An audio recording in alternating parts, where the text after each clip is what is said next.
organisé par l'association APC, cherche à créer un espace de dialogue entre architectes, futurs architectes et toutes les personnes intéressées par les questions liées à l'architecture et au patrimoine. Et ce cycle, donc, autour des pratiques de réhabilitation, fait se rencontrer deux pratiques architecturales sur des projets autour d'une même typologie.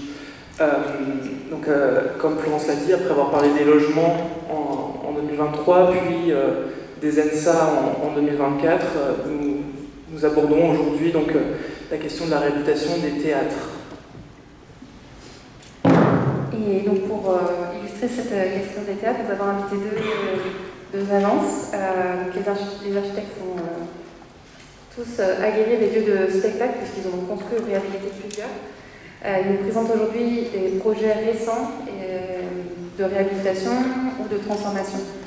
Dans un premier temps, on aura le plaisir d'écouter Eline Hart et Mathieu Berthelout au sujet de la transformation du théâtre Théo Argence, qui était la maison du peuple de Saint-Priest, construite par Albert Pin entre 1932 et 1935. Et ensuite, nous pourrons écouter Marie-Agnès et Stéphane Roux, qui présenteront la réhabilitation du théâtre de la ville Sarah Bernard à Paris, théâtre à l'italienne construit entre 1860 et 1862 par Gabriel Daviou et ensuite transformé par l'AEA entre 1967 et 1968.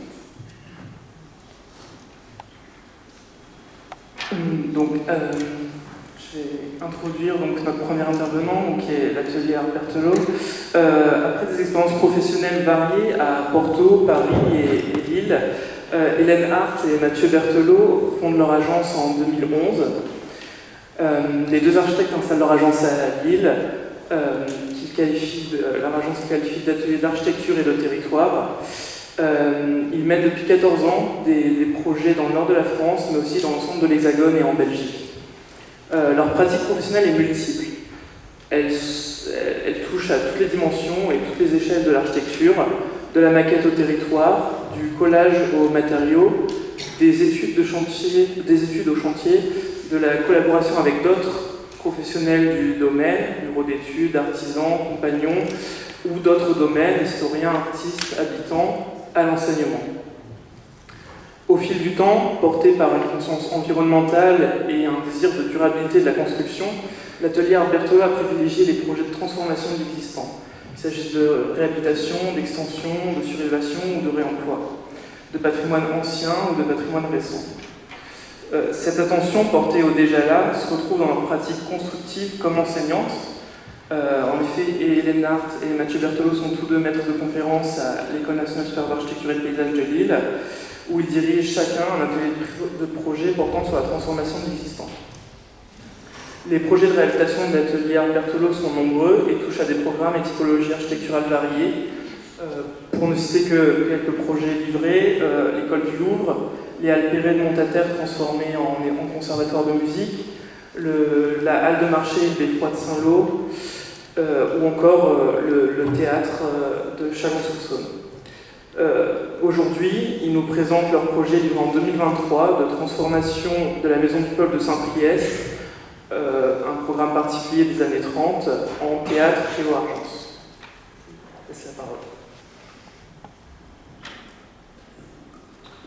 Juste deux mots déjà, merci beaucoup pour l'invitation. Merci à l'association. Juste en introduction du projet qu'on va vous présenter, qui est effectivement le théâtre Théo Argence de Saint-Priest. Peut-être pour resituer, c'est vrai qu'on est en tout cas deux architectes qui ne sont pas architectes du patrimoine, je précise que souvent des gens le pensent. On a été formés dans les années 90 néanmoins à Lille, avec un enseignement plutôt généraliste, mais dans une école qui était en tout cas assez innovante sur la question de la transformation de l'existant, puisqu'il y avait une série d'enseignants qui s'intéressaient beaucoup à la transformation du patrimoine industriel, qui était assez nombreux autour du territoire lillois. C'est sans doute aussi cette appétence qui vient de notre enseignement sur cette question de la transformation, qui s'est aussi forcément enrichie au fil des commandes. Après, ce que je peux préciser, vous verrez, on va vous le montrer, c'est deux angles, en tout cas, par lequel on aborde cette question de la transformation. C'est celui de l'histoire, puisque en fait, assez rapidement, quand on a commencé à travailler, on a eu la chance de travailler sur la transformation des Perret de Montataire. Et en fait, quand on a postulé sur cet appel à candidature, on avait très peu de références, on démarrait. Et puis on s'est dit, si on travaille sur Perret, s'il y a une personne à contacter, c'est Joseph Abraham, qui est donc l'historien de l'architecture, qui, comme vous le savez, a consacré sa vie au Perret. Et on a en fait collaboré sur ce projet avec lui, mais dès le stade du concours. Et en fait, ça nous a énormément appris, et on s'est dit à partir de ce moment-là qu'on ne pouvait plus ne pas travailler autrement.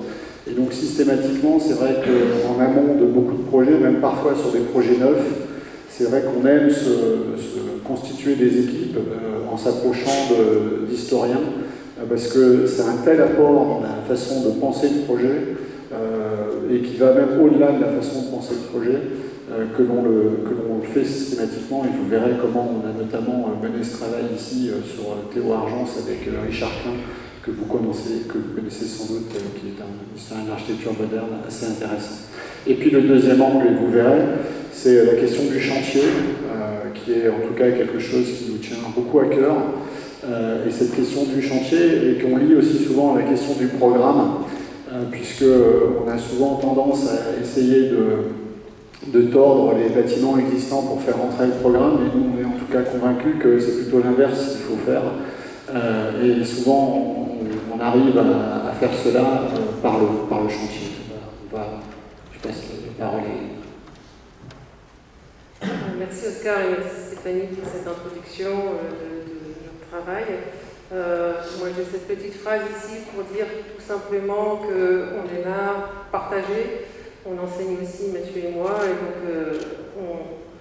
on est dans la multiplicité des réponses. C'est ça qui nous intéresse aussi. Et cette occasion ce soir de parler de notre travail, c'est aussi en fait dans l'idée de l'échange. Donc, ce projet de la transformation de la Maison du Peuple à Saint-Priest, on l'a mené suite à notre méthodo. On a été retenu pour la vision qu'on avait sur la transformation du bâtiment, mais pas sur un concours.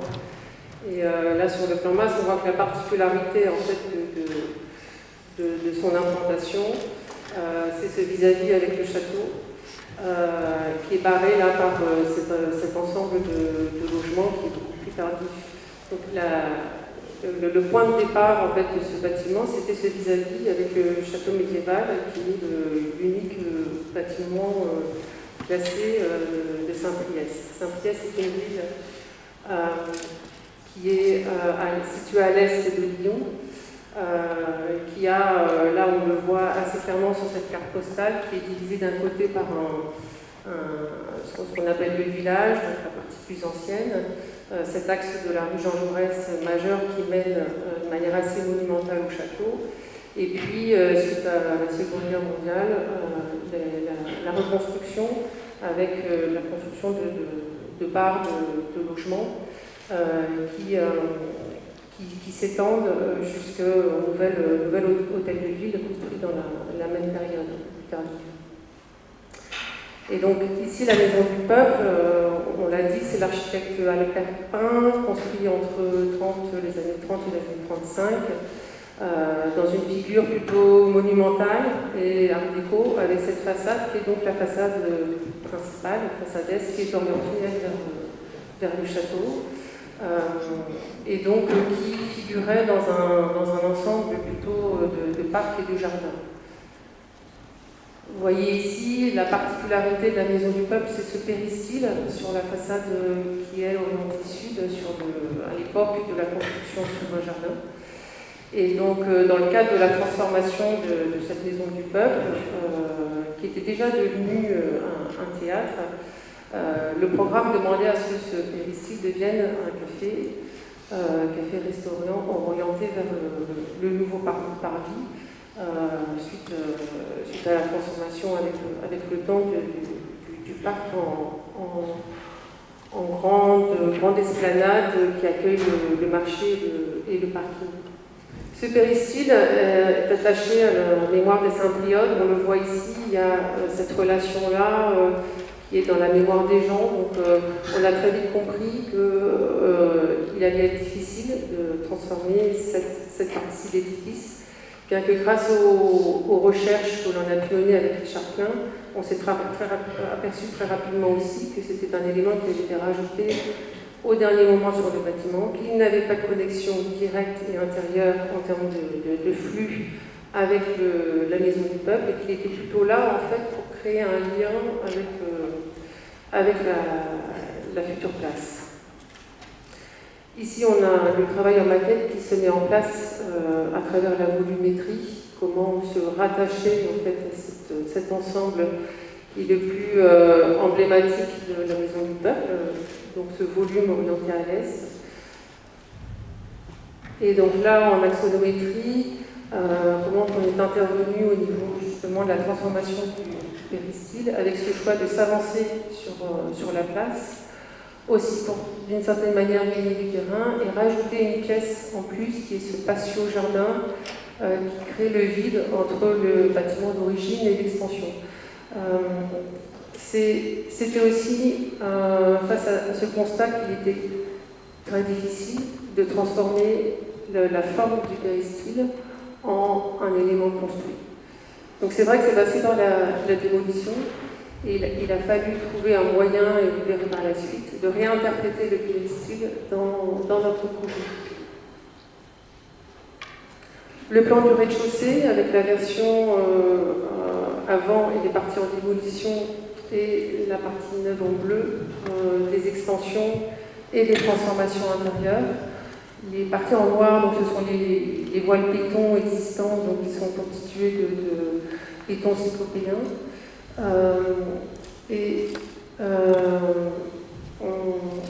On voit donc l'avancée sur la place et les murs qui ont continué à servir de structure. Donc on a pu s'appuyer dessus pour faire les surélévations et l'extension.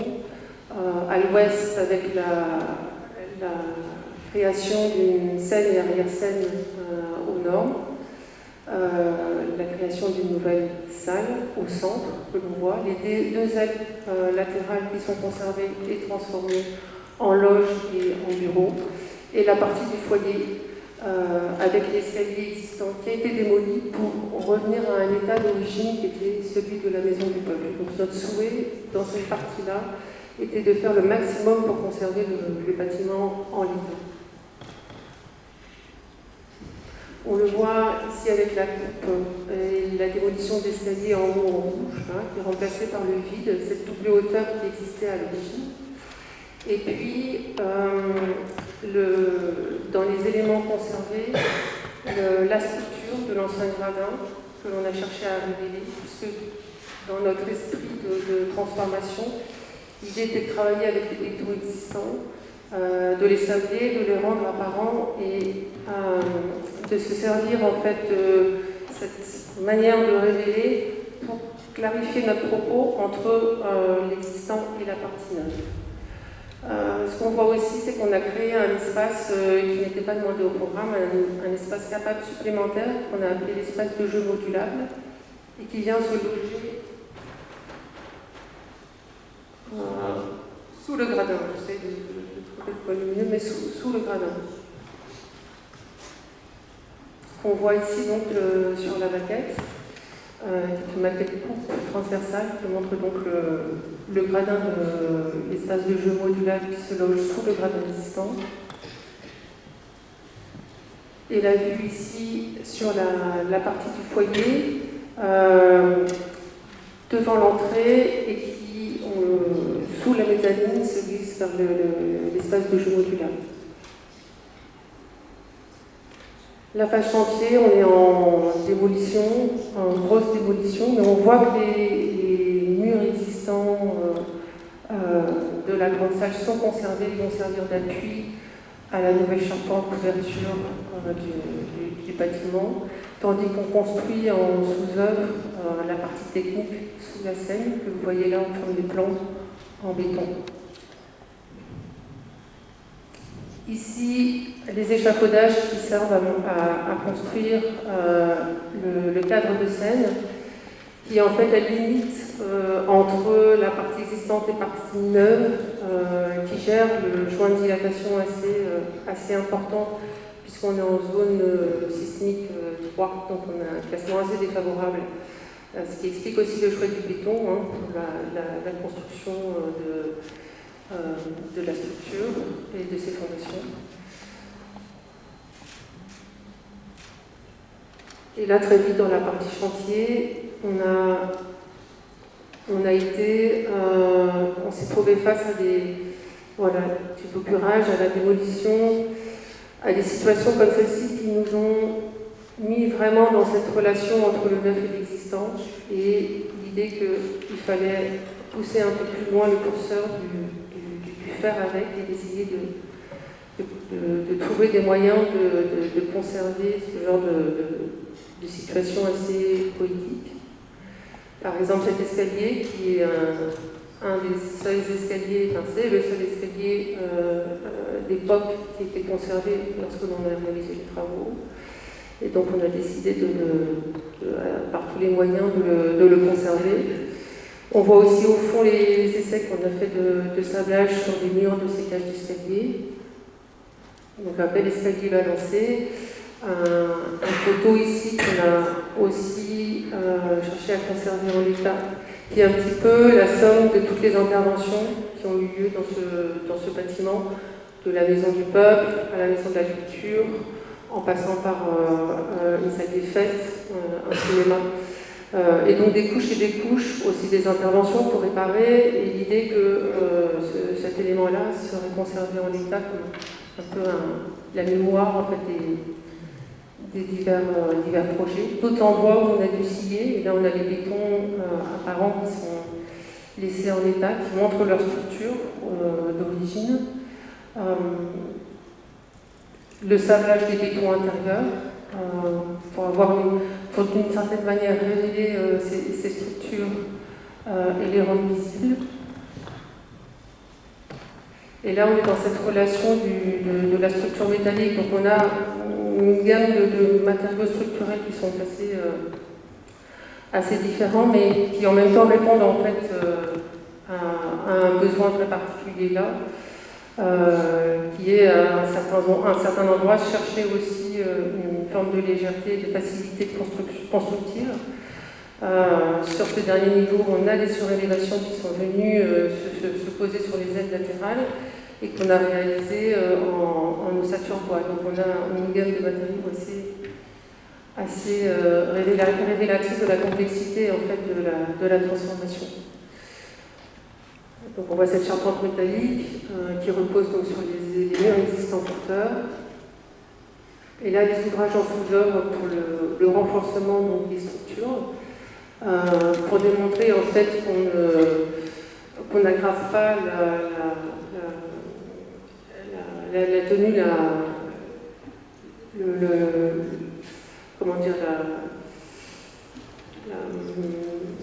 la stabilité liée au classement sismique du site et donc des structures existantes. L'extension en travaux sur l'avant avec le café et les rideaux en place. Une axonométrie plafonnière qui montre justement ces renforts qui ont été nécessaires non pas pour supporter des charges supplémentaires, mais pour répondre justement à cette question de la sismicité. Et donc déjà dans le dessin, on voit ce rapport entre l'existant et le neuf qui est mis en place et qui se traduit ensuite dans le projet, on le voit ici donc dans le foyer après travaux, avec ces structures métalliques qui accompagnent les structures béton existantes. Et ce que je racontais tout à l'heure par rapport à la structure du gradin de la salle, qui est ici révélé une fois l'éclairage terminé, le sablage de ces bétons et laissé en état. Une autre vue sur le foyer. Là, on voit donc ces structures du gradin, de l'ancien gradin, qui se prolongent vers l'espace de jeu modulable qui vient se glisser sous le gradin. Un autre point de vue de l'espace de jeu modulable. La relation entre la partie existante du foyer et la partie neuve avec cet escalier. Et là, les différentes structures qui se croisent.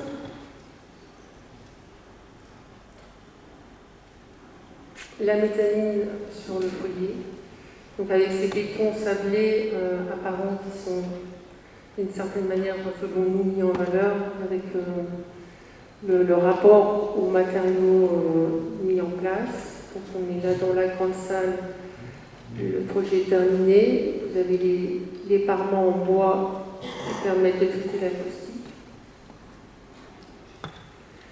L'escalier existant qui vient dans une continuité de matière avec la partie neuve. Donc le choix du bois pour contraster avec les bétons existants, les bétons qui viennent aussi construire une nouvelle cage d'escalier. L'interprétation du péristyle, voilà, qui se fait de cette manière-là dans la zone du café-bar, avec ses colonnes en béton et son faux plafond acoustique. Là, donc, c'est la cage d'escalier qui est en fait l'escalier intérieur qui s'extériorise et qui fait la relation entre l'extension du café et le foyer. Et donc c'est un volume tout en béton sablé, neuf. On exprime vraiment, enfin le choix est d'exprimer vraiment la matière. Et là, on a d'autres relations avec le rapport aux structures, aux mains courantes en acier ou au bois. Donc une palette de matériaux assez réduite et une volonté de limiter au maximum l'apport de seconde œuvre. Quelques détails de relation entre les différents matériaux, les différents bétons.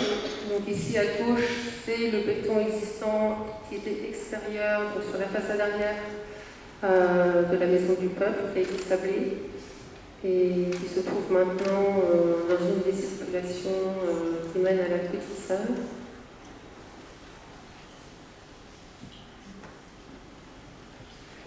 Donc là, sur l'entrée monumentale de la maison du peuple, et on voit donc sur la gauche l'escalier en béton qui a été rapporté pour faire la connexion entre la petite salle, la grande salle et les différents niveaux. Et la vue sur le parvis.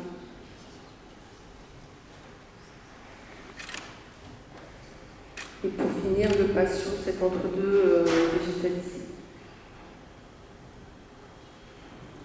Je vous remercie pour votre écoute.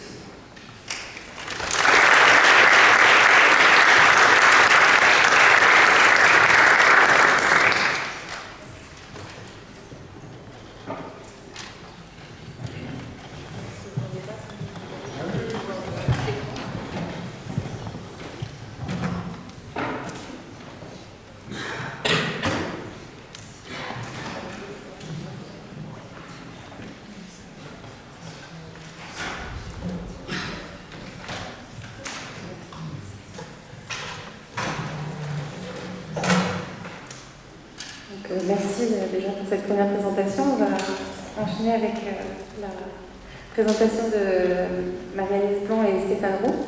Vous êtes tous les deux diplômés de l'ESA à Paris et vous fondez en 2003 l'agence Poero après 11 ans d'exercice. Votre pratique est principalement orientée vers les lieux culturels et elle est accompagnée d'une implication dans le champ des musiques contemporaines. Vous êtes en effet producteur de concerts et de musique contemporaine avec le label Shine, S-H-I-N. Troisième, pardon. Et là, je silence. Voilà, donc vous pouvez regarder un petit peu ce qu'ils produisent. Et donc on va pouvoir apprécier au cours de votre présentation comment vous concrétisez ce rapport avec les artistes et la compréhension que vous avez de leurs attentes. Et aussi, vous avez déjà concrétisé au travers de nombreux autres projets. Vous avez en effet, pour lister quelques-uns aussi, réalisé le théâtre de Privas, le Quartz, qui est le centre des congrès et scènes nationales de Brest, le théâtre Tandem d'Arras, le Bonlieu d'Annecy, le théâtre Bateau-Feu de Dunkerque, le centre culturel et de congrès de le Beffroi de Montrouge. Tous ces projets sont des réhabilitations, mais vous avez aussi construit le théâtre intercommunal de Firmin-Génier à Antony, la salle multi-activité à Déol et le centre culturel de l'île de Ré à Vannes. Et votre pratique ne s'arrête pas là, on vous retrouve aussi dans le domaine scolaire, en France, mais aussi en Chine. Donc voilà, pouvoir vous écouter pour le théâtre de la ville Sarah Bernard.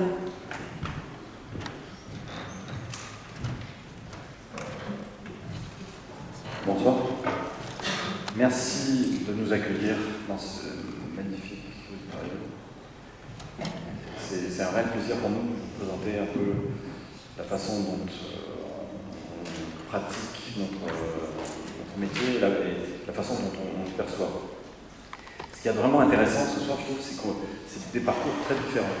Je suis désolé, j'ai malheureusement pas beaucoup vu ce que vous avez projeté, mais par contre, je me rends compte qu'effectivement, on a un positionnement très, très différent, ce qui est vraiment intéressant. En fait, nous, donc, on a été étudiants à l'école spéciale d'architecture avec Paul Virido, qui nous a beaucoup marqué. Et c'est vrai que depuis très longtemps, j'ai une réelle implication dans le domaine de la musique, et à tel point qu'on a effectivement on a créé une société de production musicale qui, comme vous disiez, organise des concerts, publie des disques, etc. Et donc, à ce titre, on a été confronté à beaucoup de situations avec de la musique, beaucoup de rencontres d'artistes, de gens qui construisent, qui participent à la construction du spectacle.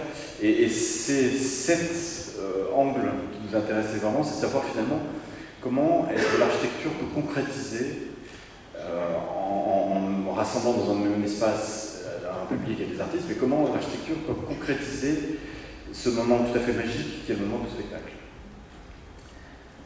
On a eu, comme je disais, on a beaucoup travaillé sur la question et chacune de nos propositions, chacun des projets participe finalement à la construction de cette réflexion sur le long terme. On a été confronté à des sujets très différents, mais néanmoins, on se rend compte aussi qu'il y a certaines problématiques qui sont très récurrentes.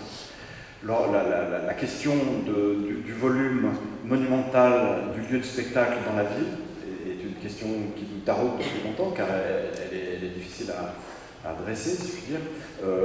La façon dont aujourd'hui le spectacle ne se déroule plus seulement dans le lieu de la salle, mais au contraire dans toute une série de lieux d'accompagnement qui sont dans ce type d'équipement. La façon dont les artistes et les techniciens, les gens qui travaillent et qui construisent le spectacle souhaitent ne pas être isolés et il y a beaucoup plus de contact entre ces gens-là et le public qui vient. Donc comment est-ce qu'on concrétise ces relations? J'ai presque envie de dire aussi que le spectacle, il existe au travers d'un rituel. C'est un mode processionnel. Aller au spectacle, c'est pas simplement se retrouver dans une salle en vis-à-vis d'artistes, c'est aussi tout le cheminement intellectuel, sensoriel, pratiquement, qui aura existé au préalable et qu'on construit avant de rentrer dans la salle. Et donc, ce qui nous intéresse, c'est de savoir comment on peut qualifier ce parcours.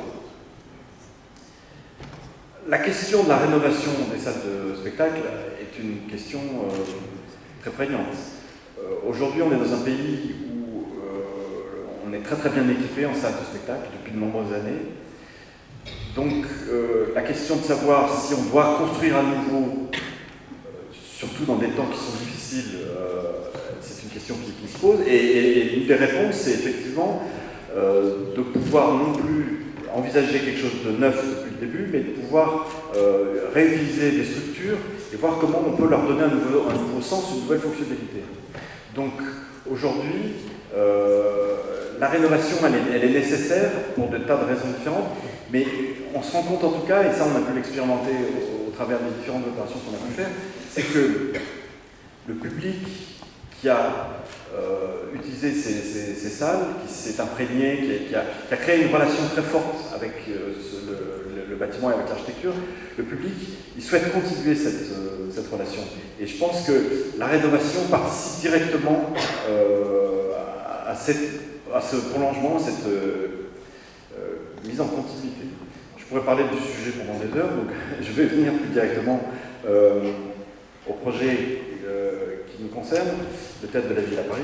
Je pense que beaucoup d'entre vous doivent le connaître.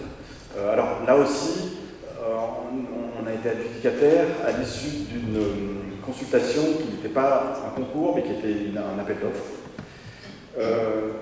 Et c'est vraiment intéressant, parce que je crois que si ça avait été un concours, on n'aurait pas gagné. Alors que l'appel d'offres nous a finalement laissé un champ beaucoup plus libre. Le sujet du Théâtre de la Ville est très atypique et tout à fait remarquable.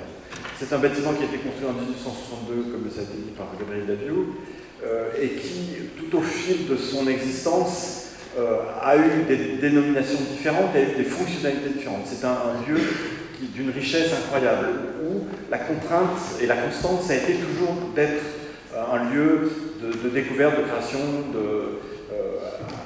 à des titres différents, mais c'est toujours été un lieu assez prospectif.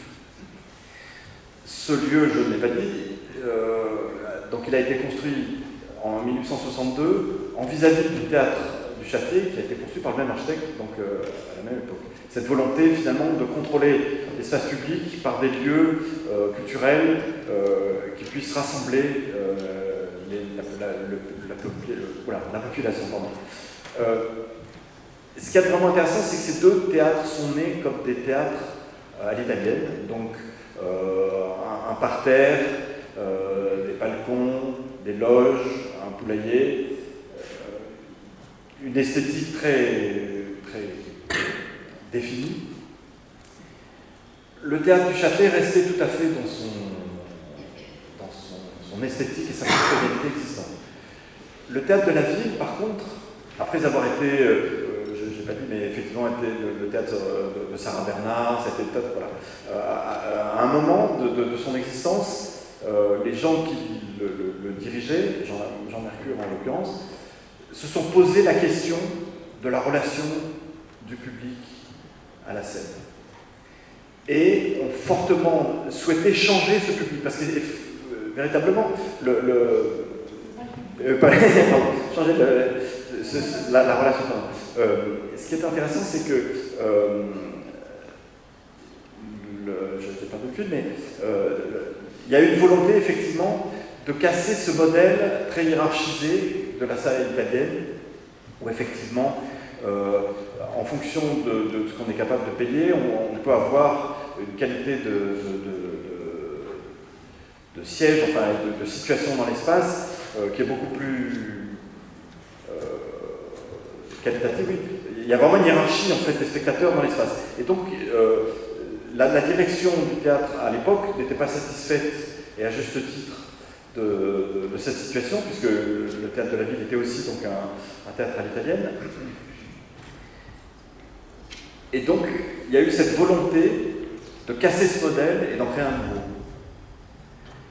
où le public aurait une relation quasi démocrate et quasi identique vis-à-vis de la scène, quelle que soit sa position dans l'espace. Donc là, il y a eu vraiment un changement, je dirais, quasiment révolutionnaire. C'est une définition nouvelle de la relation du spectateur au spectacle, et la construction d'un nouvel espace, qui est un espace d'amphithéâtre, qui est devenu en quelque sorte un modèle du théâtre de la deuxième partie du XXe siècle, enfin, ou de la fin même du XXe siècle. Et bon nombre de lieux se sont construits sur ce modèle. Il y a eu vraiment un changement qui était radical. Si ces travaux ont été entrepris par nos confrères Fabre-Perrottet, qui étaient les grands spécialistes du théâtre en France après la guerre, dans les années 50-60, et qui ont fait donc cet ouvrage remarquable avec ce grand gradin en béton qui marque l'espace. Alors là, on voit effectivement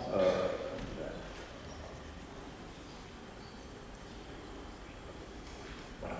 Donc on voit, en fait, c'est intéressant, on voit sur la gauche le théâtre de Bellevue, où on rentre par la place du Châtelet, et puis il y a un petit espace d'accueil, et puis il y a des escaliers qui permettent de monter au premier étage, sachant qu'effectivement la salle est au premier étage.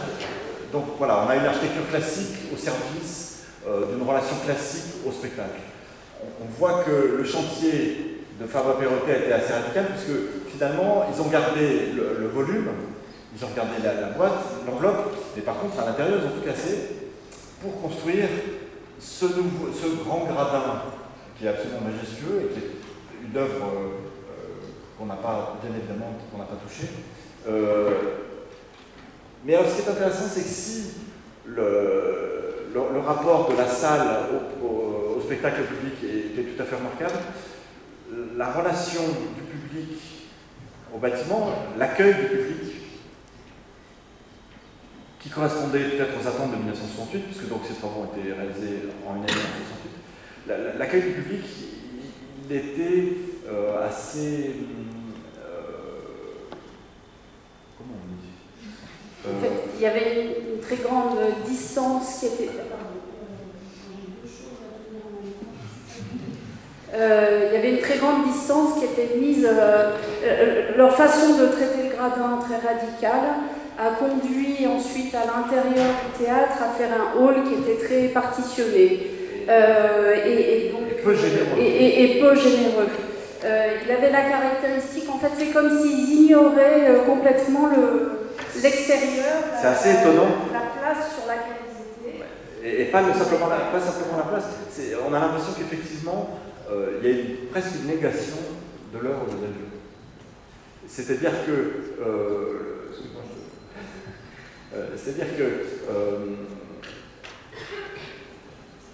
tout ce qui aurait pu être conservé ne l'a pas été, et ils sont venus loger ces gradins dans un espace qui a été complètement curé, si je puis dire, et d'une certaine façon au détriment de ce qui était existant au préalable.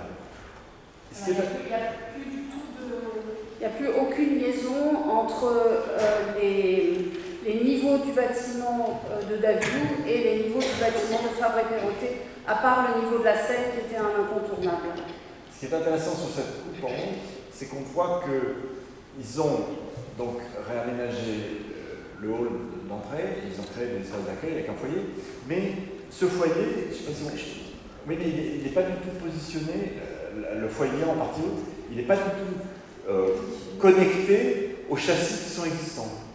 En fait, quand on était dans le foyer en partie haute, on arrivait à peine à voir le ciel, et en bas, on voyait un tout petit peu de la place, mais on voyait en fait très peu la place du Châtelet, on ne voyait plus le théâtre de la ville, du Châtelet, pardon. Les deux frères jumeaux n'étaient plus connectés.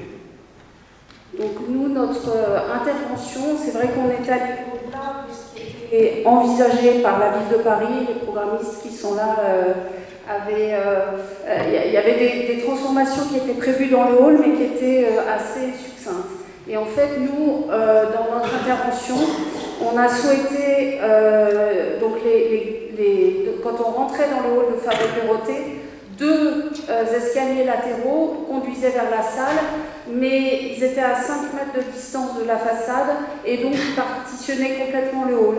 Et c'est vrai que les usages aujourd'hui des théâtres, c'est de créer des choses dans les halls partout, dans les escaliers, et en fait, ici, ce hall contraignait complètement les usages nouveaux des théâtres. Donc en fait, on a proposé, nous, de déplacer ces escaliers vers le fond du hall. On ne les voit pas parce qu'ils sont cachés derrière ce mur-là, ce qui est assez contradictoire parce que c'est vrai que dans les théâtres, les escaliers occupent une place très importante, mais quand même en gardant la trace de l'escalier en voyant très fortement le palier. Et on a réaligné les deux niveaux de foyer avec le niveau des façades et raccordé les foyers aux façades. Vas-y.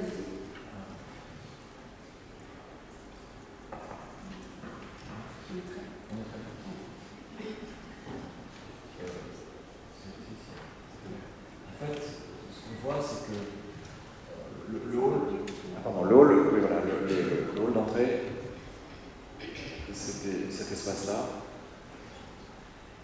et qui était effectivement très pénalisé par ces constructions. L'ouverture qu'on a pu faire, non seulement on va dans le sens de ce qui est attendu, mais requalifier le rapport du théâtre à la ville, à l'espace urbain. On est tout à fait ouvert sur l'extérieur. Il y avait une autre chose dont je voulais parler, c'est qu'en fait, quand on rentrait avant, on ne voyait pas les gradins de Fabre Perrotet juste aux angles. Et en fait, de repousser les escaliers a permis de révéler ces gradins. Et l'œuvre qui est supportée par les gradins, qui est l'œuvre de François Morellet, qui s'appelle Ordre et Désordre, qui a été une œuvre appliquée à la feuille d'or sur les gradins, et qui a été une commande de la ville de Paris, Jacques Chirac, quelques années après la construction des gradins dans la Fabre Perrotet. Et qu'on ne voyait pas. Et qu'on ne voyait pas du tout au moment de Fabre Perrotet, pardon. Voilà, ici on est au deuxième étage sur leur mezzanine. Donc premier étage en haut sur la mezzanine intermédiaire qui conduit à la salle, et ensuite le deuxième étage en bas. Et en fait, nous, en recréant ces mezzanines au niveau du théâtre de Daviou, ça a permis de révéler la ville et le théâtre du Châtelet en face. Ce que je disais tout à l'heure,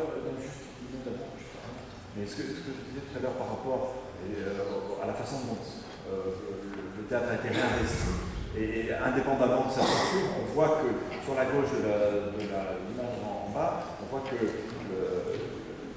plancher n'est pas du tout au niveau. Alors que nous, on a réaligné ce foyer avec les grandes ouvertures.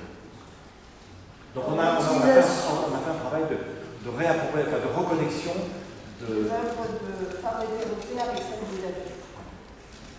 L'utilisation du bois est là à la fois parce que la douceur du bois en harmonie avec le béton, et puis en harmonie avec l'œuvre de François Morellet. Et puis ça a l'avantage aussi de pouvoir autoriser, enfin on a le parquet dessus et en dessous un plafond micro-perforé qui crée une ambiance acoustique qui permet de faire beaucoup de choses dans le lieu.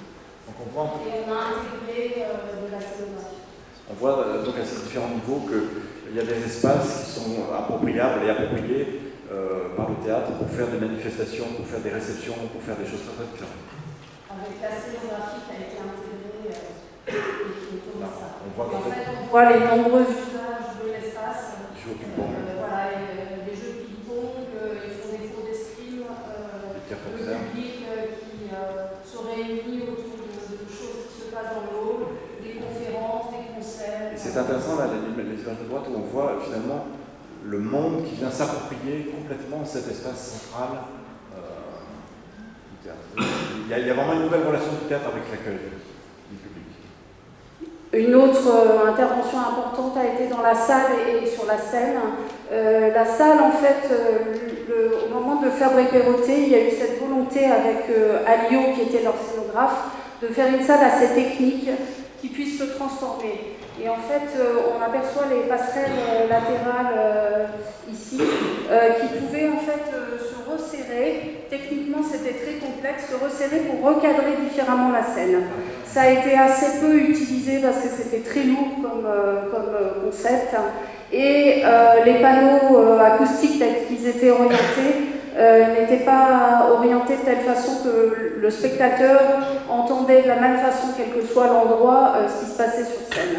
Donc en fait, on s'est attaché avec notre équipe de scénographes, architecture et technique et acousticiens ATIA, à retravailler complètement la salle en intégrant des panneaux acoustiques sur les parois latérales et en dégageant complètement le volume du gradin. Et en fait, le gradin devient comme il est dans le hall, c'est-à-dire une espèce de grande masse qui vient se détacher sur les murs latéraux de Davio. Tout le travail était vraiment de retrouver une liaison entre le gradin Fabre-Perrottet et les murs Davio.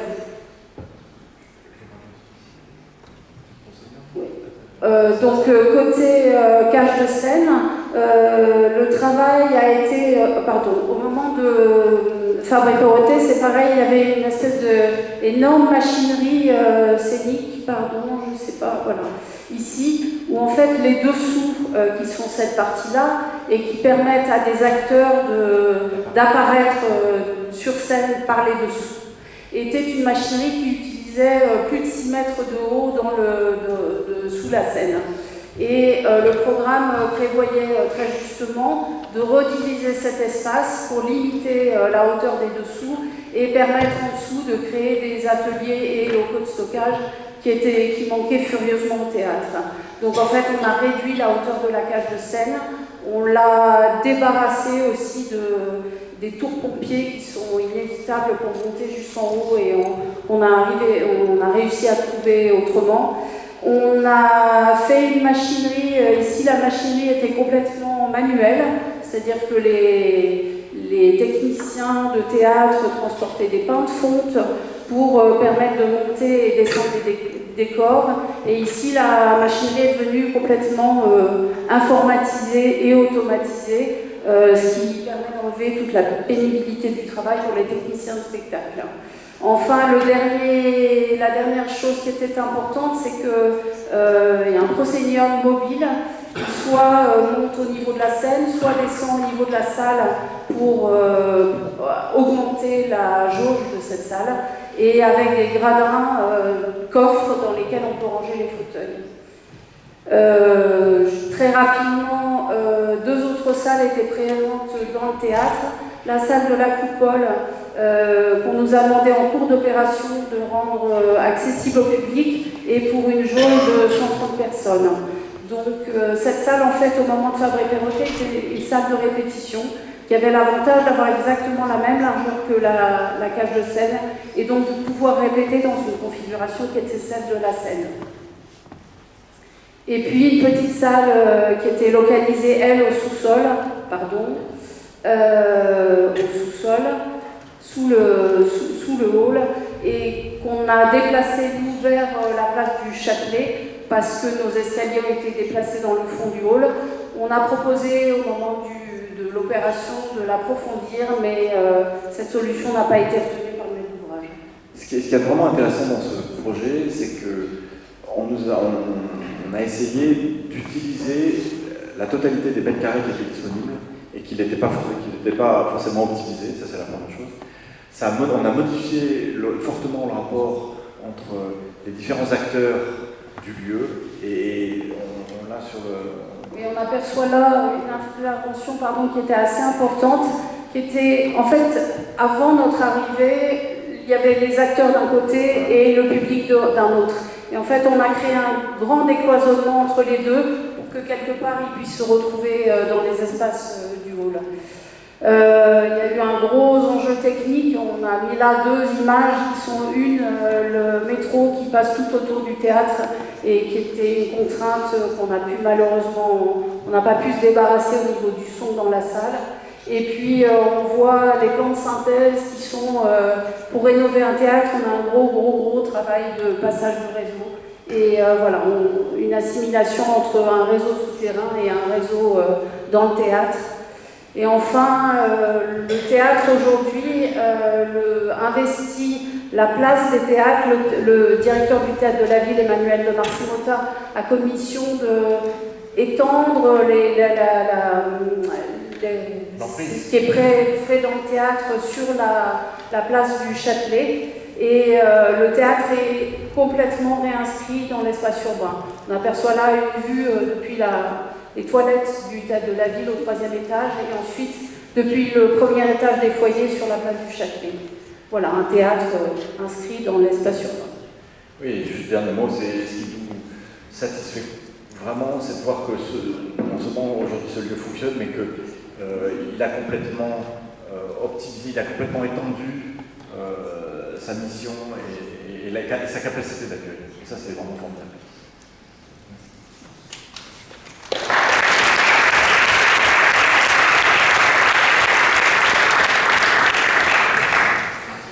Merci à tous les quatre pour vos présentations très intéressantes sur deux projets qui se rejoignent sur certains points, qui divergent sur d'autres.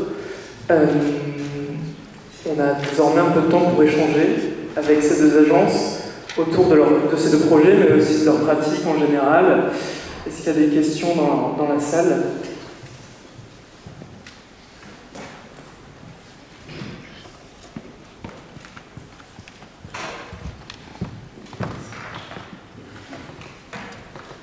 Bonsoir. J'avais une question, parce que par exemple pour le premier projet, vu que ça avait été construit par, si j'ai bien compris, Auguste Perret, vous ne pouviez pas travailler avec lui, mais donc vous avez fait appel à un historien spécialiste. Je voulais savoir si par exemple, je ne sais pas si Fabrice Perrotet était encore vivant à l'époque, mais si les architectes qui ont travaillé sur le bâtiment tel qu'il est quand vous arrivez, est-ce que par exemple vous faites appel à eux pour avoir leur avis, ou est-ce qu'ils prennent part dans le projet, ou c'est quelque chose qui, enfin, je sais pas, s'ils sont appelés. Merci. Bon, là vous l'avez compris, c'est un bâtiment des années 30, donc l'architecte n'existe plus. C'est aussi l'intérêt d'aller travailler, de chercher avec toutes les archives. On a été amené à travailler sur la scène nationale de Saint-Quentin en Yvelines, où là l'architecte était encore vivant. Donc là on avait été rencontrés, on travaillait aussi avec Richard Pin sur ce même projet. Et là on avait fait tout un travail de recherche en archives, mais aussi de rencontre avec l'architecte qui était encore vivant, même s'il était très, très vieux et pas forcément, en tout cas, avec la mémoire de ce lieu. Donc, je dirais que chaque situation, chaque contexte demande une réponse différente. Mais ça nous arrive.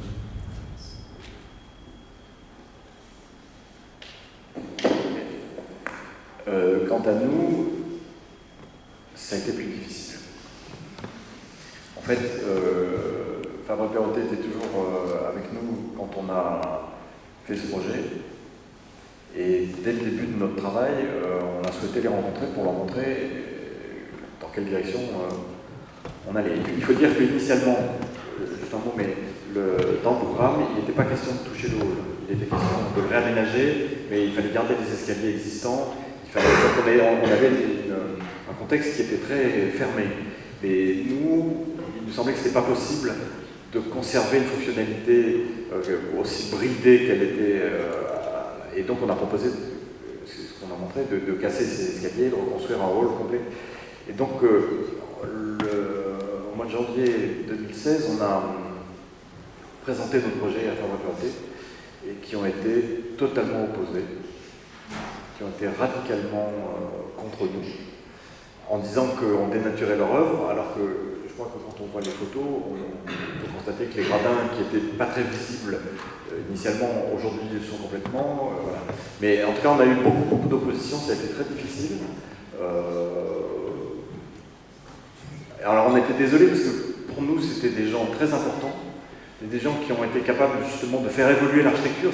Le travail de Fabrice Perrotet, en partie, dans les bâtiments anciens, c'était effectivement de montrer que l'architecture peut évoluer et que voilà, les choses peuvent se reconfigurer en fonction de nouveaux usages. Et là, ils se sont totalement braqués. On a été menacés de tout. Mais je crois que la ville était très consciente qu'on apportait quelque chose de différent et que c'était et qu'il fallait aller jusqu'au bout, donc on a été soutenu. On a réalisé notre projet, malheureusement, Faire Repéroter, les deux sont décédés peu de temps avant qu'on ait fini le bâtiment, parce que vraiment, sincèrement, on aurait vraiment aimé leur montrer le nouveau travail, du théâtre. Par contre, les expériences dans d'autres lieux, on a rénové le théâtre du Quartz à Brest, on a rénové le théâtre de Privas, les architectes étaient encore en vie et ils étaient très heureux que leur bâtiment puisse évoluer et contents. Enfin, on essaye toujours de rester dans le respect, et, comme on a fait au Théâtre de la Ville, de connecter notre intervention avec celle qui était précédente sans la dénaturer. Je me permets, j'ai une question aussi sur ce sujet de la continuité et de l'intégration de sa propre intervention dans un contexte qui a parfois eu plusieurs interventions. On voit au Théâtre de la Ville deux grandes campagnes qui étaient déjà présentes et qu'il a fallu lier. Et par ailleurs, à Théo Argence, vous avez cherché à révéler toutes les étapes, toutes les interventions qui ont été menées avant vous sur le théâtre. Comment est-ce qu'on, dans vos pratiques, qui sont très différentes, comment est-ce que vous vous intégrez, vous vous placez dans cette histoire longue du bâtiment et dans le passé, mais aussi vers le futur du bâtiment?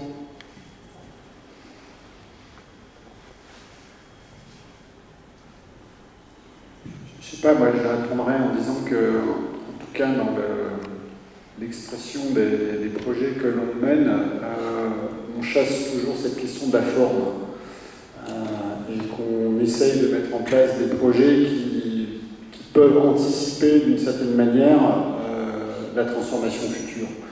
Ce qui était peut-être quelque chose qu'on n'imaginait pas, en tout cas il y a 20 ou 30 ans, qui est une vraie évolution, parce qu'on le voit aussi sur la transformation des bâtiments.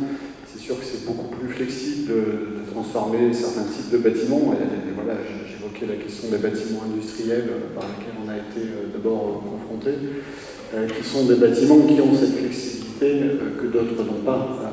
Et c'est vrai que par exemple, j'évoquais en introduction les halles des frères Perret. C'est vrai que ces halles étaient très très faciles à transformer, puisqu'elles avaient déjà été imaginées par les Perret à l'époque comme étant des halles qui pouvaient se transformer par rapport à l'activité au sein de ce projet. Donc c'est vrai que je pense, en tout cas, la façon dont on imagine même si on est beaucoup sur des projets de transformation, mais même quand on intervient sur une transformation ou sur des bâtiments neufs, de se dire, voilà, demain, si que ce soit nous ou d'autres personnes qui interviennent sur ces bâtiments, on peut déjà le penser de cette manière-là. Je pense que c'est une nouvelle façon, en tout cas, de penser le projet. Moi, je pense que le projet qu'on vous a montré ce soir, il est aussi dans une espèce de vérité constructive.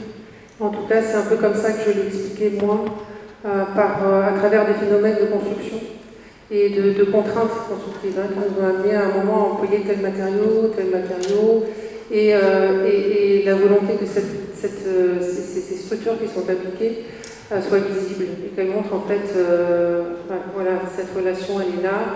Donc on est dans, je dis une vérité parce qu'on veut en fait que ce soit là pour ce que c'est, et qu'on ne cherche pas à cacher. C'est aussi là parce qu'en fait le bâtiment en a besoin pour vivre, pour continuer à vivre aujourd'hui avec toutes les réglementations qu'on connaît. Je ne l'ai pas bien expliqué, mais je voulais quand même dire qu'on a dû démolir en fait les interventions qui ont été réalisées ultérieurement dans les années 80, qui ressemblaient un peu d'ailleurs à votre foyer aussi, une espèce d'escaliers qui partaient dans tous les sens avec des paliers, des mezzanines et tout. C'était l'escalier qu'on voyait en rouge, je ne l'ai pas bien dit, mais voilà, on est quand même intervenu aussi à cet endroit-là pour révéler, mais ça par contre je l'ai dit, l'état d'origine des années 30. Oui, ce qu'on n'a pas dit, c'est qu'aussi, dans un tel contexte, bien sûr, on a fait d'abord en premier lieu un travail d'analyse de tous les plans existants, de tout ce que le passé pourrait nous transmettre. Ça, c'est la première chose. Et à partir de ça, et à partir, bien évidemment, de visite, on a fait un travail assez important d'analyse et de hiérarchisation, finalement, des choses, savoir quel pouvait être le potentiel de l'existant dans une nouvelle configuration. Et là, par exemple, il me semblait qu'être en capacité de révéler ce gradin qui était absolument majestueux, mais qui n'était pas forcément visible, c'était un des critères premiers. Donc, on fait cette analyse et on essaye de hiérarchiser les choses et de voir comment on peut optimiser ou valoriser plutôt les éléments qui sont déjà présents. En fait, notre travail, ce n'est pas un travail de table rase, c'est un travail de compréhension de ce qui était là avant, et de savoir comment on peut dialoguer avec et comment on peut le valoriser.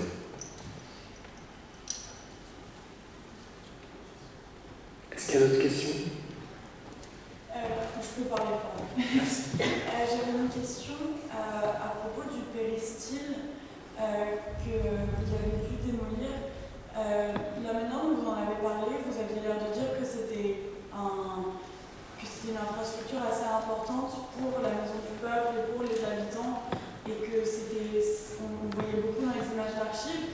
Et du coup, j'étais assez surprise de découvrir que vous aviez dû le démolir, et je voulais en savoir un peu plus sur les raisons qui ont motivé ce choix. Oui, en fait, il y a deux situations qui n'allaient pas vraiment dans le même sens. C'est-à-dire que Richard Klein, l'historien, qui a fait tout le travail de recherche auprès des archives, a relayé en fait à travers les différentes versions du projet d'Albert Pin que le péristyle est arrivé vraiment au dernier moment. C'est vraiment la dernière version, le dernier dessin, comme une pièce qui avait été rajoutée à la dernière minute et qui ne dialoguait pas avec la Maison du Peuple en soi, dans ses rapports intérieurs, extérieurs, dans le côté fonctionnel et pratique. Donc ça nous a donné un peu des clés aussi de compréhension, évidemment, de ce que l'architecte à l'origine du projet souhaitait et comment il l'avait envisagé pour la Maison du Peuple. Et puis, après, le travail de recherche de Richard Klein a permis aussi de découvrir en fait les photos qu'on a montrées là et qui démontrent en fait de cet attachement de la population de Saint-Priest pour le péristyle comme un lieu de rencontre, d'événements, mais qui petit à petit aussi s'est délité. C'est-à-dire que aujourd'hui, quand on est arrivé pour le projet, cette place était devenue plutôt une place de marché ou une place de parking. Et le péristyle beaucoup moins habité, comme on l'a vu sur les photos d'archives. Et donc, on a senti auprès de l'équipe des services de la ville et du maire qu'il y avait cet attachement qui était quand même encore dans la mémoire de certains habitants et qui tenait à ce qu'on crée une forme de continuité en fait avec ce péristyle dès lors qu'on avait décidé de le démolir. Donc tout notre travail a été de trouver une réponse qui permette en fait d'expliquer aussi aux habitants les raisons de notre choix et comment le péristyle trouvait une deuxième forme dans notre projet. En fait, on était plus intéressé par le péristyle comme lieu et ce qui produisait par rapport à la ville à l'époque, dans les années après-guerre, et on le voit sur les photos, que par la forme même de ce péristyle. D'ailleurs, dans les premières propositions du projet, même si ce qui a été réalisé, il n'y avait aucun signe qui reprenait la forme de ce péristyle, avec notamment le petit arrondi. Par exemple, nous, c'est quelque chose qu'on n'avait pas personnellement envie de créer, qu'on voit dans le faux plafond du bar. Simplement que l'élu, le maire, avait été plutôt très attaché à cette forme qu'il y avait, et donc ils nous ont demandé de retrouver impérativement cette dimension dans le dessin. Donc voilà, ça pour le coup, c'est un compromis qu'on a dû faire à un moment donné sur le projet, mais cette question, cette forme de ce demi-cercle nous intéressait strictement pas. Par contre, l'idée de ce lieu et de l'activité, de comment ça pouvait vivre après-guerre, ça, on était vraiment intéressés. Et on le voit aujourd'hui dans le fait d'avoir implanté à cet endroit-là la brasserie. Et comme tu le disais tout à l'heure, aujourd'hui, le théâtre, ce n'est plus uniquement sur le plateau de scène, dans les salles, mais c'est aussi dans le hall, dans les espaces d'entre-deux, sous les gradins, sur le parvis. Les lieux de représentation sont vraiment partout et les metteurs en scène, les artistes sont très intéressés par cela. Le lieu ce péristyle revisité devient un lieu de spectacle aussi et interagit avec la ville. C'est vrai qu'on n'a pas présenté le projet de la même manière que vous, sous le même angle, mais les problématiques sont exactement les mêmes. On aurait pu montrer des photos des années 80 du hall de Saint-Priest, qui était encombré de la même manière, avec les mêmes escaliers, les mêmes niveaux. Si on avait montré aussi d'autres projets sur lesquels on a travaillé, à chaque fois, ça a été la même problématique, c'est-à-dire de remettre le théâtre au cœur de la ville, de remettre en place des espaces dans des dispositifs scénographiques dans des rapports salle-scène qui sont ceux d'aujourd'hui. On a exactement les mêmes problématiques, et ce que vous avez dit, en tout cas, résonne complètement avec la façon dont on travaille. Bonsoir. J'aimerais vous poser une question à tous sur dans les deux interventions, vous avez parlé du mode d'accès finalement à ces commandes, de l'appel d'offres.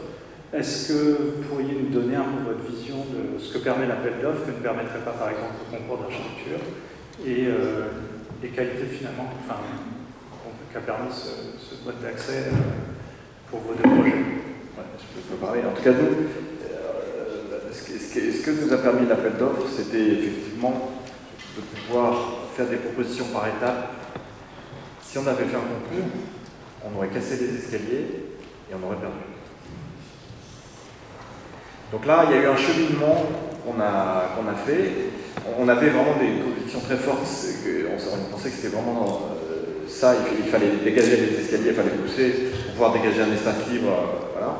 Et je pense qu'il y a eu un travail qu'on a fait avec la mairie. Et ce qui est formidable, c'est que ce travail a été accepté. Et on a fait de la programmation avant de faire de l'architecture, mais on a été écouté, on a été suivi.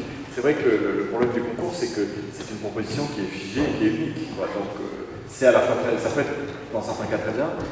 En tout cas, pour nous, ça aurait été fatal.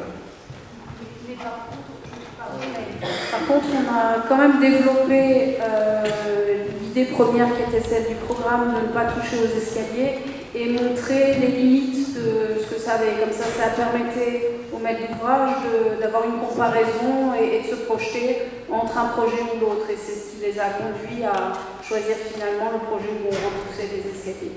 Voilà. On a fait 3 projets. Nous, c'est un peu la même chose. Nous, on aime beaucoup ces procédures de consultation sur notre méthodologie. Et je dirais même, heureusement qu'on a ça, parce que je pense qu'on aurait très peu de travail, encore plus que ce qu'on a aujourd'hui. Parce que, notamment, les procédures de concours classiques, là, on disait tout à l'heure, c'est le 20e concours qu'on perd, et globalement, on les perd tous. Et on les perd tous parce qu'on n'est pas du tout... on a énormément de mal avec cette question de figer le projet en phase concours, et notamment la forme, qui est malheureusement, en tout cas, privilégiée dans beaucoup de consultations en France. Nous, on est à Lille et on travaille, c'est vrai, beaucoup en Belgique, qui a un mode d'accès à la commande très très différent, et notamment, par exemple, dans les procédures de concours en Belgique, vous n'avez pas d'image de synthèse. Donc ça aide énormément, parce que vous ne figez pas une vision d'un projet en phase concours, où on vous demande de répondre à un projet en 1 mois, des délais ultra courts, d'absorber un programme, d'absorber des questions, et qui vous pousse à figer très vite un projet, et puis souvent par rapport à cette problématique de séduction de l'image de synthèse de la procédure de concours, je trouve biaise complètement la réponse qui peut être faite. Et c'est vrai que les procédures de notes méthodologiques, nous on aime bien ça parce que du coup ça évacue totalement cette question. Et notamment, c'est la chance, on a travaillé sur beaucoup de transformations de théâtre et on en a encore là en chantier actuellement. La première chose que l'on fait, c'est plutôt de proposer une vraie méthodologie avec l'équipe municipale, mais aussi souvent l'AMO, le scénographe, et puis l'équipe du théâtre.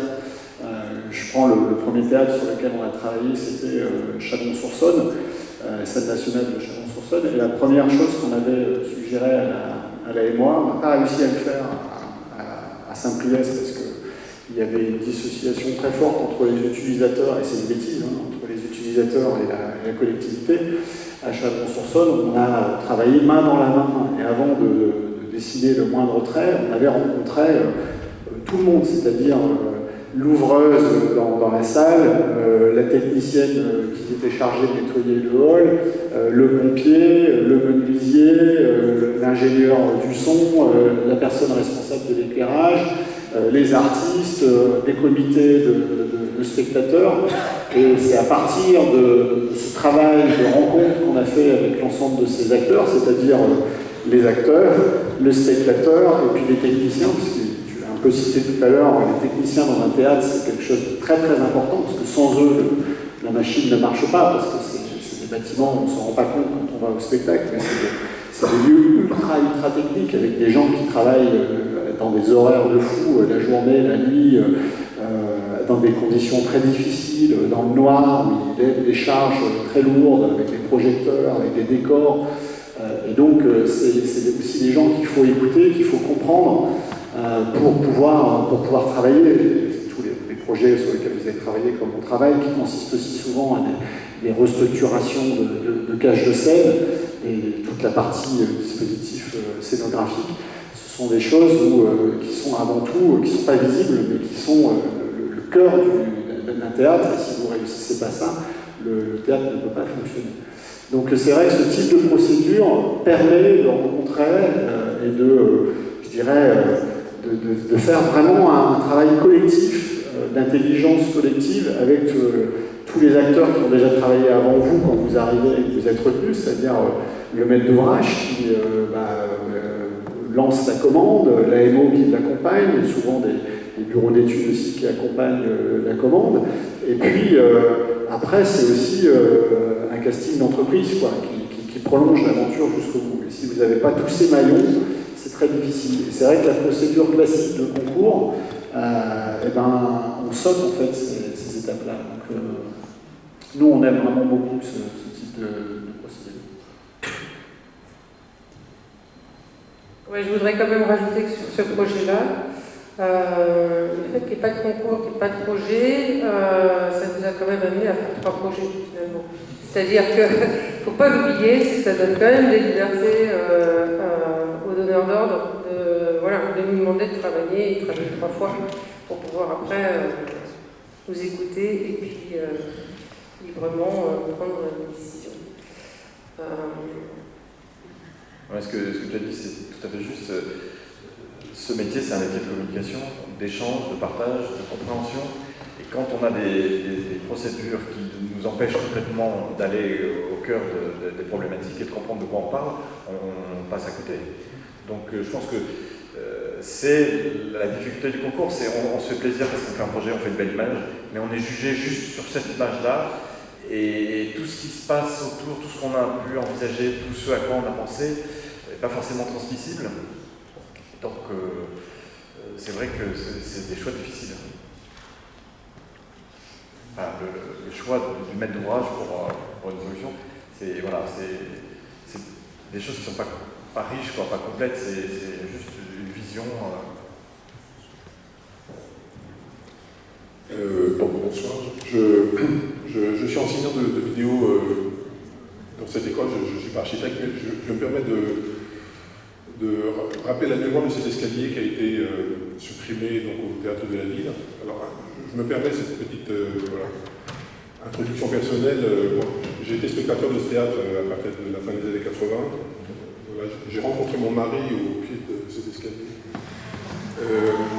Et j'étais tout à fait favorable, quand j'ai appris que la mairie de Paris envisageait un projet de rénovation, j'étais tout à fait favorable parce que je suis d'accord avec vous. Je pense que les lieux, en effet, évoluent et les publics évoluent.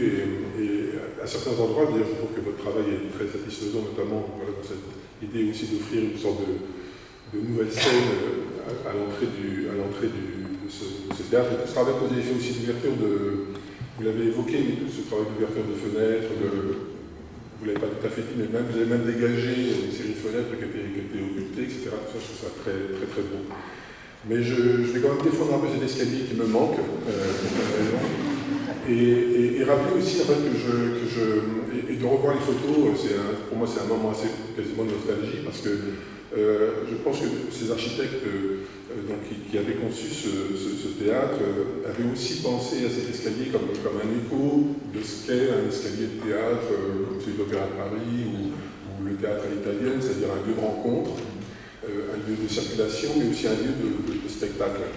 Et en effet, cette double montée en fait, permettait d'accéder au foyer que vous avez réduit pour une bonne part, c'est-à-dire qu'en fait, c'était une scène aussi, cet espace-là, ce grand foyer qui était devant les baies vitrées, que vous avez réduit pour agrandir, disons, l'espace, le trou, on pourrait dire, du parterre, on pourrait dire du nouveau parterre. Et cet escalier permettait aussi, donner aussi une raison à cette étrangeté de l'accès à la salle par le premier étage. C'est-à-dire qu'en fait, quand on va photographier, on pourrait croire qu'on rentre dans la salle par le rez-de-chaussée, par les portes du fond, et en fait non, il faut monter à l'étage. Donc l'escalier avait une vraie raison aussi structurelle à l'intérieur de l'ensemble. Est-ce que vous dites aussi qu'on ne voyait pas ce splendide gradin? En fait, on ne le voyait peut-être pas en rentrant, mais on le voyait une fois qu'on était dans les escaliers. C'est-à-dire qu'une fois qu'on était dans le foyer, il y avait vraiment un travail de palier, on le loue. Et quand on était au niveau du foyer, la structure et la beauté de ce geste architectural des gradins inversés d'une certaine façon se révélait à nous.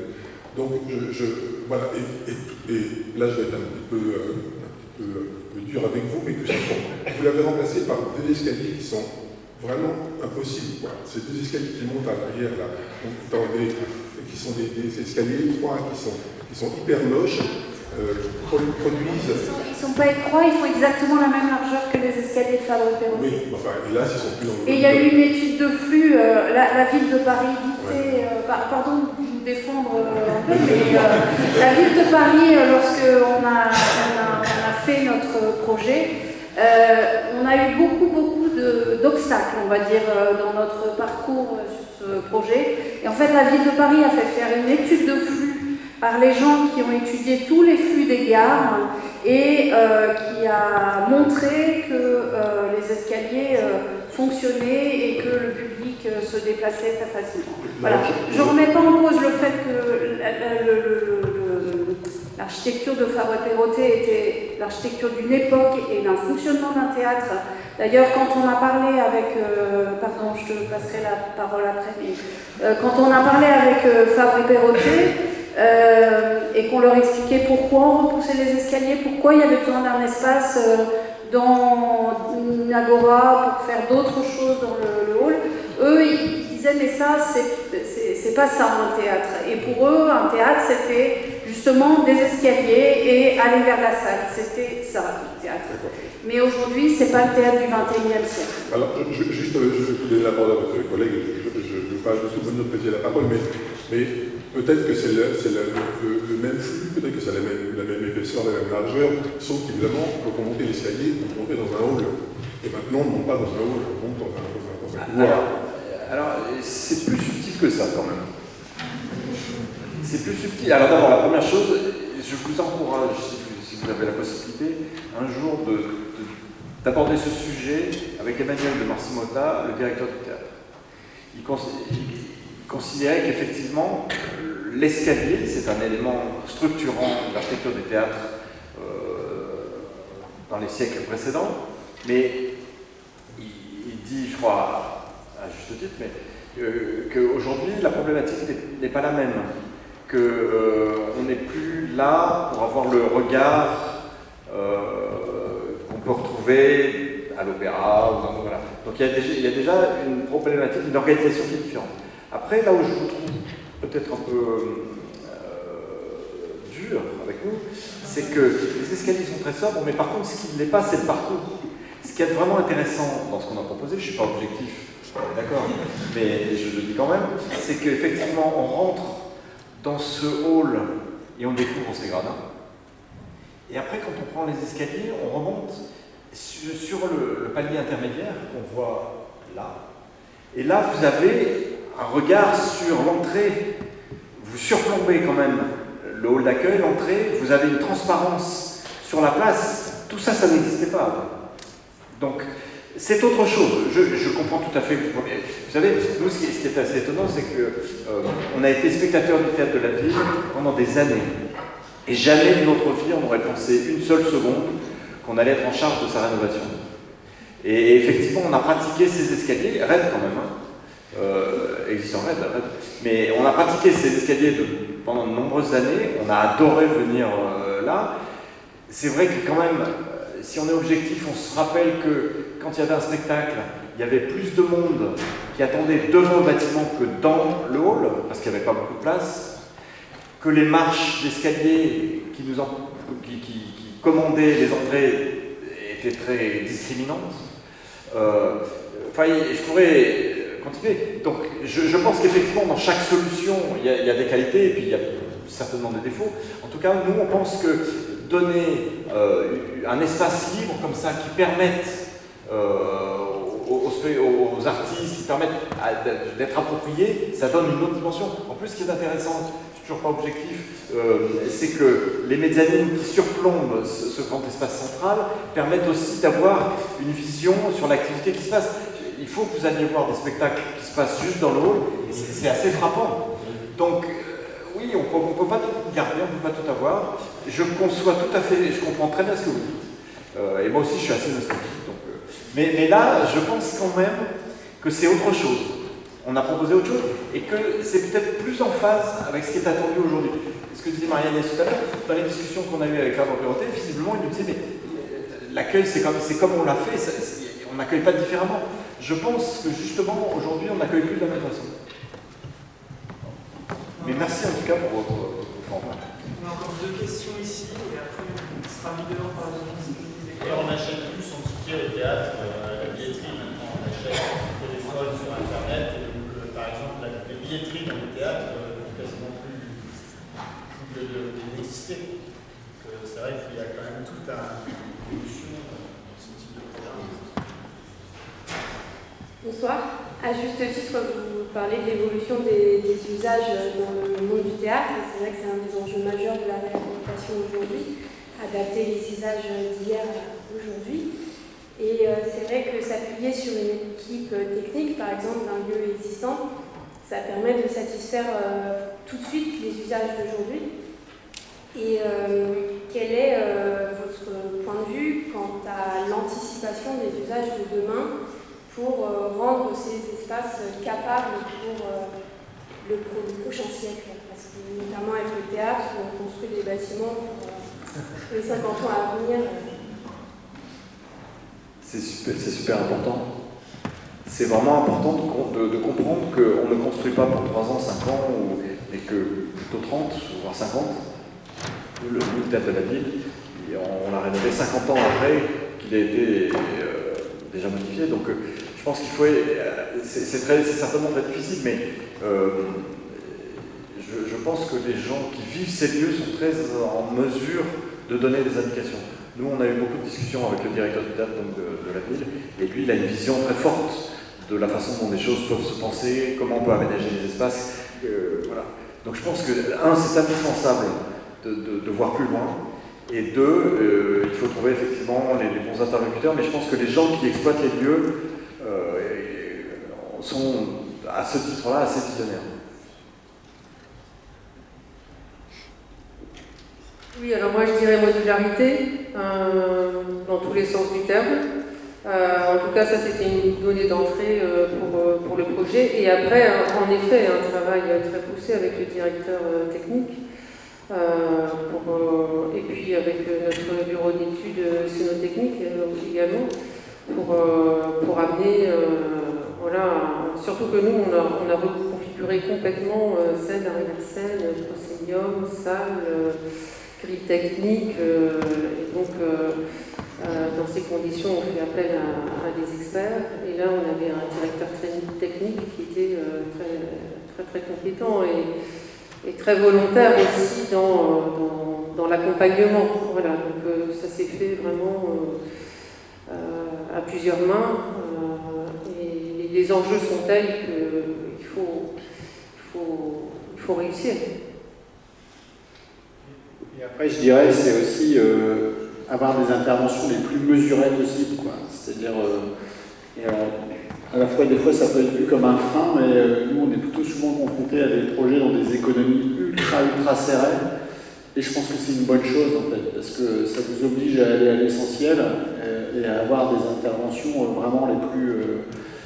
voilà, qui sont... il n'y a pas de place il n'y a pas de grain, quoi.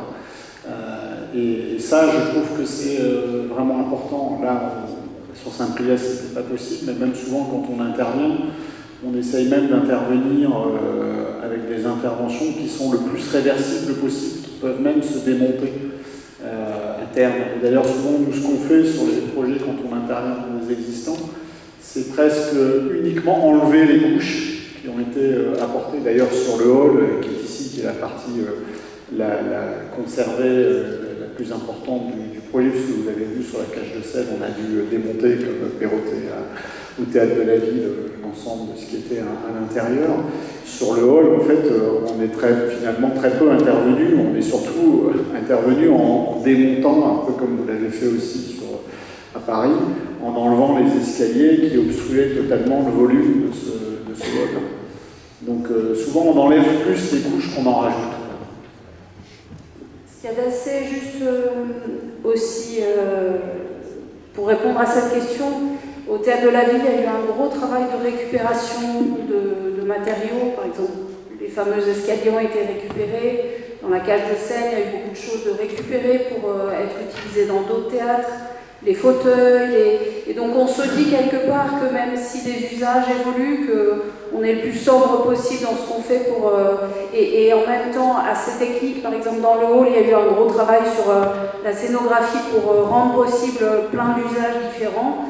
Mais ce qu'il y a d'intéressant, c'est qu'on se dit que même si on est obligé de détruire un peu, ça va ailleurs et ça aide d'autres gens qui n'ont pas d'économie pour faire des spectacles, qui vivent avec assez peu de moyens, de réutiliser ce que nous, on démonte pour le remonter ailleurs. Voilà.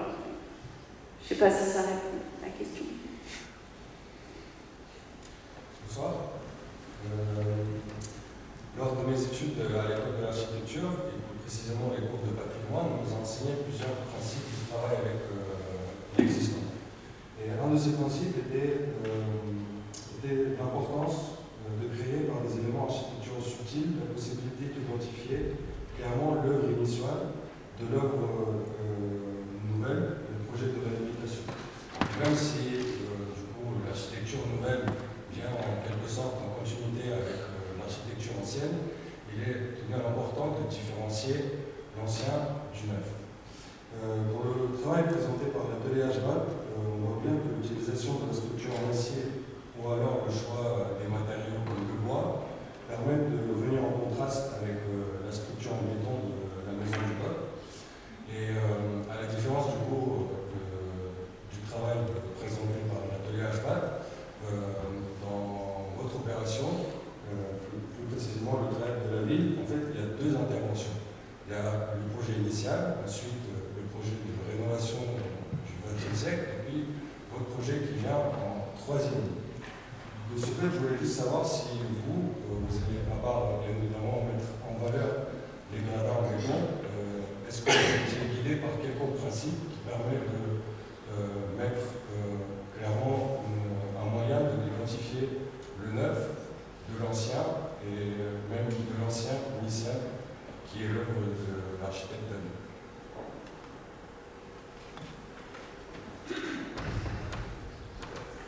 je pense que notre travail, a été de conserver et de préserver peut-être même plus que ce qui était le cas auparavant. Enfin, là, la question c'est, nous on a une enveloppe de 1862. À l'intérieur, on a des gradins de 1968. Et nous, notre travail, il valorise l'enveloppe parce que, justement, notamment, on repositionne les planchers au niveau des ouvertures. Donc, il y a un premier travail de reconnexion de l'espace avec l'enveloppe. Ça, c'est la première chose. La deuxième chose, c'est effectivement la valorisation de cette deuxième intervention qui sont les gradins. Là, je pense qu'il y a une lisibilité qui est très directe. Et je pense que la construction des circulations et des foyers, enfin des mezzanines, c'est une troisième lecture, c'est une troisième esthétique. Donc il me semble qu'on est tout à fait en capacité de bien lire le fait que c'est une écriture à trois mains. Je crois, mais forcément plus objectif, mais je crois qu'effectivement, enfin en tout cas nous on a essayé dans notre travail de ne pas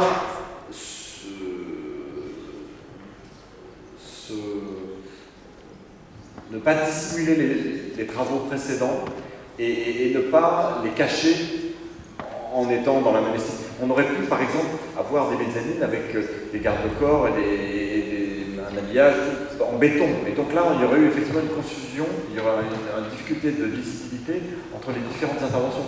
Et c'est pour ça qu'on a aussi utilisé le bois, parce que moi, il me semble que c'est très clair, cette succession d'interventions qui dialoguent entre elles et qui permettent aussi de reconnecter une partie avec la précédente. C'est vrai que moi, je trouve que c'était assez problématique. C'est le gradin qui est la mezzanine qui existait, qui avait été construite par Fabre-Perrottet, qui n'était pas du tout en raccord avec le reste. Donc voilà, une fois encore, peut-être que vous n'êtes pas d'accord, mais en tout cas, moi je pense qu'on a rendu, par notre intervention, à la fois une cohérence dans l'ensemble et à la fois la lisibilité des différentes couches, si je puis dire.